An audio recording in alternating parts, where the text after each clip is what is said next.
বিদেশে কঠোর পরিশ্রম করে টাকা জমিয়েছেন, সেই টাকা দিয়ে কিনেছেন নিজের স্বপ্নের বাড়ি, কিনেছেন 10 শতক জায়গা।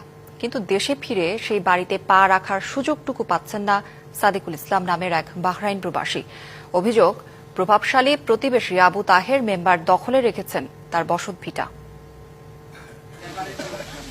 ব্রাহ্মণবাড়িয়ার বিজয়নগর উপজেলার চর ইসলামপুর ইউনিয়নের মাধবপুর গ্রামের ঘটনা। চলতি বছরের এপ্রিল মাসে বাহরাইন প্রবাসী সাদেকুল ইসলাম ওই বাড়িটি স্থানীয় জনপ্রতিনিধিদের মাধ্যমে কেনেন।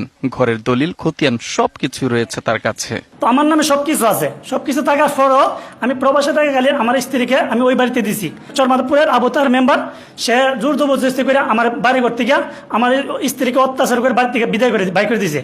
অভিযোগ রয়েছে, আবু তাহের শুধু গেটে তালাই দেননি, বরং ভেতরে থাকা জিনিসপত্র বাইরে ফেলে দিয়েছেন এবং ভুক্তভোগীর পরিবারকে বাড়িতে গেলে হামলার হুমকি দিয়েছেন। শাইনি চুলে এখন হবে সব হেয়ারস্টাইল। সিল্কোর দ্বিগুণ শাইনি চুল প্রতিদিন। এই জায়গাটা এটা আসলে সত্যি শাহজাহানের যে জায়গার মধ্যে বাড়িটা রাখছে দলিলও করছে, বেড়া খারিজও করছে। বলতেছে আমি বিএমপি করি, অক্ষমতা আমার হাতে, হাতের মধ্যে তোরা যাইতে পারতাম না, হাতের মধ্যে পানিতাম না। আমার ক্ষেত্রে আটগানি ক্ষেত্রে ভাঙিয়া লইছে, 3 গানি ক্ষেত্রে আগলা 300 ফুট লাম্বইব ভাঙিয়া লইয়া পড়ছে আবতারে। এমনকি মিথ্যা মামলায় ফাঁসিয়ে জেলে পাঠানোর ভয়ও দেখানো হয়েছে। সাদেকুলের স্ত্রী এরই মধ্যে থানায় সাধারণ ডায়েরি করেছেন।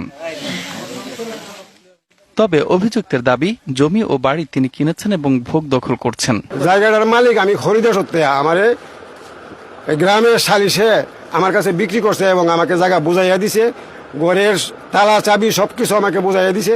তদন্ত করে ব্যবস্থা নেওয়ার কথা জানিয়েছে পুলিশ।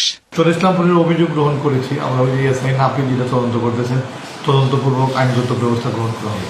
বিদেশে কষ্ট করে উপার্জন করা অর্থে কেনা বাড়ি বুঝে পেতে আকুতি জানিয়েছেন সাদিকুল। DBC news desk.